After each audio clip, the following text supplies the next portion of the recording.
Welcome to Just Asia, Ahrc TV's weekly human rights program. I'm Annie Lin. This week, Just Asia focuses on the International Day in support of victims against torture, celebrated on June 26. The day is an occasion to speak out against the crime of torture and to support the many victims and survivors of this atrocious crime. It's unfortunate, however, that Hong Kong has had discussions about withdrawing from the UN Convention Against Torture, as mentioned in surprising comments by its Chief Executive, C.Y. Leung. The reason for such comments was a misguided attempt to address the rise in torture protection claimants in Hong Kong and block fake refugees, as well as solve the issue of illegal workers. Now, Just Asia speaks to three prominent persons in the city to discuss their views. Puja Kapai is the director of Hong Kong University's Center for Comparative and Public Law. Mark Daly is a human rights lawyer with Daly and Associates, as is Patricia Ann Ho. The three discuss how such a withdrawal would impact Hong Kong's international standing, Hong Kong's human rights protections, and whether it would truly make a difference to the city's numerous torture claimants. Welcome. Today we're here to talk about the rumors there have been that Hong Kong might opt out of the Convention Against Torture. Puja, welcome, and thanks for participating in Just Asia, Ahrc TV's weekly human rights program. You've been leading a course on Hong Kong legal system for the past 12 years, and also you have researched quite extensively into the issues of family violence. Now, can you please tell us, in 2016, when the Chief Executive said that Hong Kong might want to withdraw from the Convention Against Torture, what was your reaction back then? Back then, I certainly found it extremely shocking that our chief executive would consider pulling out of a convention, and particularly one to which China is the primary signatory, not Hong Kong on its own. So apart from the legal possibilities of pulling out of a convention of that sort, of course it also sends an extremely troubling message to the people of Hong Kong and to the international community about our government's commitment to international human rights. Be that as it may, in any event, torture and the right against torture, cruel, inhuman, and degrading treatment and punishment is already well established as a norm in international law, which is a non-derogable norm. So even if the government was to withdraw from the treaty, there is still a very strong argument to be made that there are sufficient legislative provisions and treaty obligations under other mechanisms which would still require Hong Kong to comply with its commitment to protect people against torture. So would that mean that it would still be okay to withdraw from the Convention Against Torture if we still have that legal framework? From a substantive point of view, of course, we do have alternative provisions to rely on, but I worry about the message that such a withdrawal would send, and particularly with Hong Kong's one country, two systems framework. I think any such move would set a dangerous precedent, because then the question would be, well, what's next? And so I definitely consider that would not be a move that should be taken lightly, and it warrants very serious consideration. What could possibly be the justification for pulling out of a convention that has now been strongly entrenched in countries worldwide? We have nearly 158 signatories to the Torture Convention, and pulling out would leave us in the company of the likes of Zimbabwe or North Korea. So I would urge the government to strongly reconsider its proposition that withdrawal is one of the necessary moves in response to the justifications that it is seeking to rely on, which I don't think can be addressed through pulling out of an international convention. If anything, I think the appropriate response would be to re-examine the basis for the current problem, which is being labeled the refugee crisis or the fake refugee problem in Hong Kong, which in any event is an inaccurate description if one looks at the context in which we've got a steadily growing number of refugees awaiting clearance under the system. So it's a review of the system that's required rather than abandoning or abdicating from our international responsibilities. Why did the Chief Executive actually talk about withdrawing from the Convention Against Torture? Was it about perhaps that there was some abuse of the system? I believe that the response came as a result of some of the criticisms or concerns levied by the committee the CAT committee that heard Hong Kong's submissions on its performance under the Torture Convention in November 2015. And of course, there have been steadily growing media reports surrounding the problem of fake refugees in Hong Kong, which seems to suggest that refugees and asylum seekers are abusing the Hong Kong system and deliberately entering the territory and then making those claims on an unfounded basis in order to benefit from the system, which then allows them to stay in Hong Kong until their claims are adjudicated. However, if one looks at the circumstances in which refugees are made to stay here pending the deliberation of their claims and the outcomes and the very, very limited resources which they have to survive on in that period, as well as the rigor of the mechanism that they have to prove their claims under, it's a very tall claim to make that people would willingly subject themselves to such circumstances, which are not pleasant at all. And that, I think, undergirds the basis for the chief executive's remark that the public is very concerned. There's a growing resource implication around the ballooning numbers, and perhaps the proper solution to that would be to simply pull our commitment, which would send the signal that you are not welcome here. Hong Kong is not a place where we can help process your claim against your government. But as I've said, I find it extremely troubling. The idea that any particular country or the nationals of any country who find themselves in circumstances where they potentially face torture or cruel or inhuman degrading treatment or punishment would deliberately orchestrate a state of affairs to end up in Hong Kong in these circumstances seems fairly far-fetched.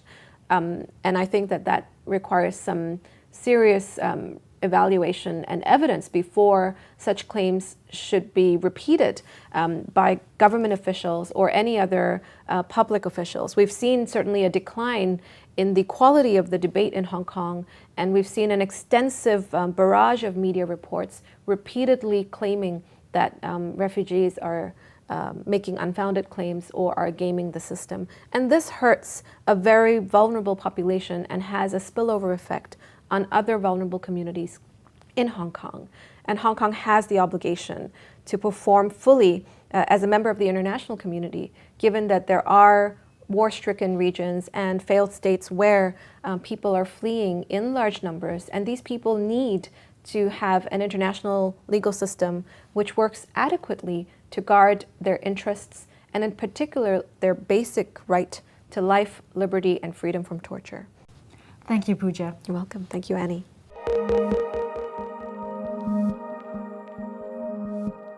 Today we'll also talk with Patricia Ho, a human rights lawyer. Welcome, Patricia. Hi. What's your take on withdrawing from the Convention Against Torture? Because Siwa Leung has previously stated that perhaps Hong Kong should withdraw.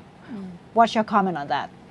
I mean, first of all, politically, it's a strange idea, just because there's very, very, very few countries around the world who has actually withdrawn from the convention. So that would leave Hong Kong on the ranks of North Korea and a few other countries that are famous for abusing human rights or neglecting human rights. So to put Hong Kong on par with those countries would be a concern on its own.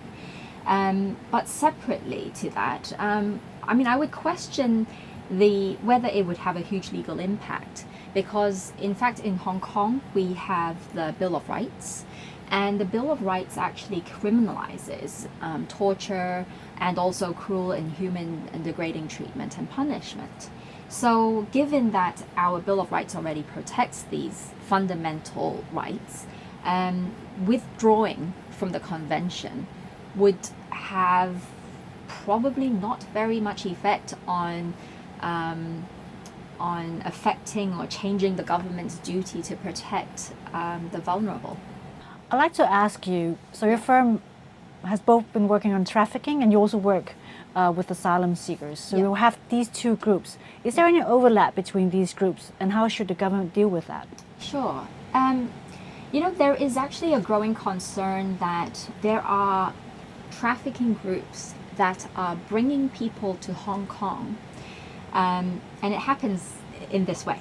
So they will approach vulnerable persons in different countries, usually in South Asia or Southeast Asia, they will promise them that they would get them good jobs in Hong Kong if they pay them a huge agency fee. And once they take that fee, they will bring them to Hong Kong. Now, I have to highlight that these people they trick can range from the poor and unskilled and low education person from an unknown village to an engineer who has studied a lot and has political knowledge, you know. So they attack all sorts. When they bring these people to Hong Kong, they leave them in limbo by, first of all, taking away their passports. Secondly, by hanging their debts over them, because most of them owe debts to these traffickers as they bring them to Hong Kong. And they put them into situations where they say, okay, now you can start work. And the person will be like, but where is my work visa? And they say, well, simple. Go to the immigration department and make a claim for refugee protection or torture claim protection or non-refoulement protection. So these people would end up being trapped in situations where they actually don't have a choice but to follow these instructions of the traffickers and make claims for asylum protection or refugee protection. You know, when that happens, there is certainly an overlap. I mean, the other type of overlap is sometimes you have people who actually fear going back to their countries because they know that if they're back, they would be victimized. They would be used for human trafficking because the practice would be rampant in their villages or hometowns. So, you know, a fear of being trafficked is actually also a ground for protection in Hong Kong. So, I mean, there's all sorts, but I have to say, generally speaking, as time goes on, these trafficking organizations are evolving. They are learning their techniques to traffic people here, and they're earning so much in the meantime. And unless we urgently step up to criminalize this offense and to take action, I fear that this situation would continue to get worse. So that would mean more asylum claims. More asylum claims, but that's not even the main concern. But more people being victimized and put into situations where they become victims of trafficking, forced labor, or even forced to do sex work. And, you know, they basically get into situations where they lose control of their lives and their dignity completely. So if you had one wish, what would you ask the government to do? Well, for now, I mean, I have to say, just because I'm working quite a lot in this space, I would say that the government has to criminalize forced labor and human trafficking right away. Yeah. Thank you. Thank you.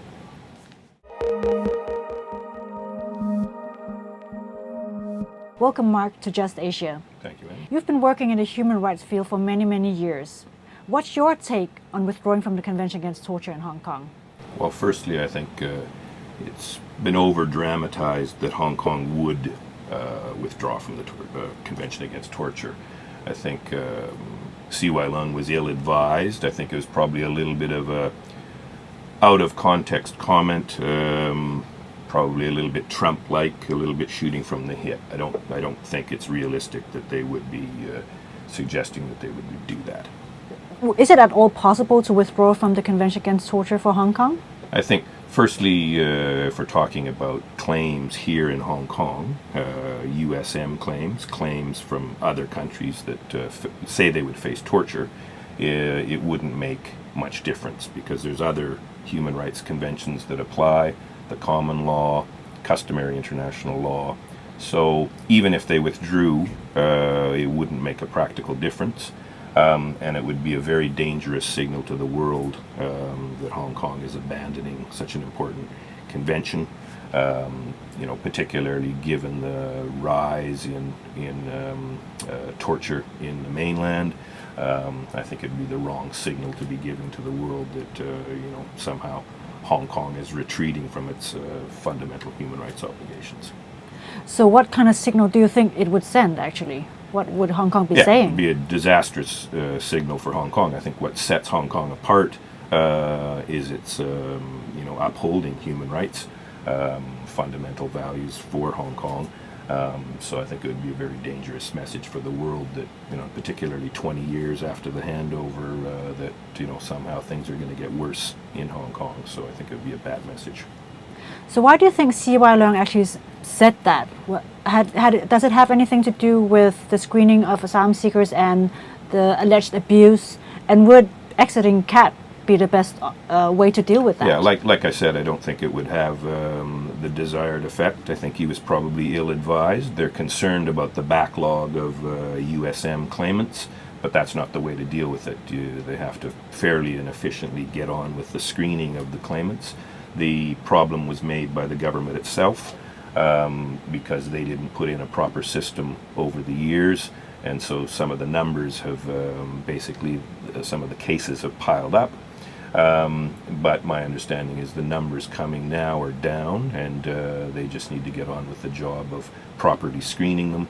The delays are on the part of the government, the immigration department. I've got many clients who want to be screened in a more fair and quicker fashion, and so they want to get on with it. Yet the delays are by the immigration officers, who often wait a year before they do the screening interview. So so I think the problem is government made, and so just getting on with the proper screening of the cases is the way to deal with it. So what should the government do in practice? Employ more immigration officers, or what? I think they are. Do? They're training. They need to train them. They need to get more experience. Not only the immigration officers, but the board members on appeal and the lawyers assisting. Everybody needs to be more experienced, and they need to speed up the decision making and find the good ones, and repatriate the ones who are not who don't meet these legal definitions. So if you had one wish, what would you ask the government to do? Well, I think generally, I think Hong Kong at this time needs to, instead of doing the bare minimum on human rights, I think Hong Kong needs to take the lead in human rights and try to be world class in this area, like it tries to be in some other areas. So I think in the human rights areas, Hong Kong needs to be world class, and particularly given the pressures across the border with the mainland and the deteriorating human rights situation, Hong Kong really needs to trumpet its success in human rights and should be taking the lead. Thank you, Mark.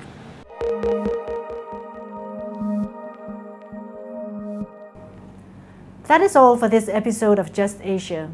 For more on these and other issues, please visit www.humanrights.asia or www.alrc.asia/justasia. Thank you for watching, and see you next week.